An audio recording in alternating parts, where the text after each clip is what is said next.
Il règne une certaine quiétude dans le village ukrainien de Strelitsa et pourtant la localité est située à quelques encablures de la frontière russe. Juste là, derrière cette clôture, là où ce bout de terre a été cultivé, il y a la frontière, il y a une clôture. Difficile de croire que les deux pays sont à couteau tiré lorsque l'on entend ces villageois qui ne semblent pas préoccupés. Ils avaient l'habitude de nous laisser passer, mais maintenant il se passe quelque chose d'incompréhensible. Ils disent que la Russie va nous attaquer, mais nous vivons près de la Russie et personne ne va nous attaquer ici. Ils agitent les gens.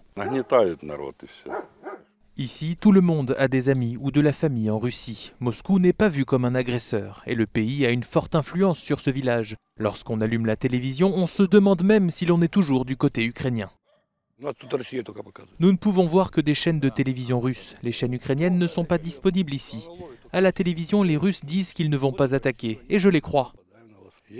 Il n'a bien sûr échappé à personne que des forces militaires ont été déployées par Moscou, mais ici on est persuadé que le statu quo va continuer. Nous avons juste besoin de stabilité et de paix, que les enfants puissent aller à l'école, au terrain de jeu et qu'il y ait un magasin avec du pain, de la viande et des céréales. Non, il n'y aura pas de guerre, ce sont des inventions. Même réaction de cette dame âgée, guerre ou pas, elle dit ne pas être inquiète, les choses doivent se finir d'une manière ou d'une autre, dit-elle.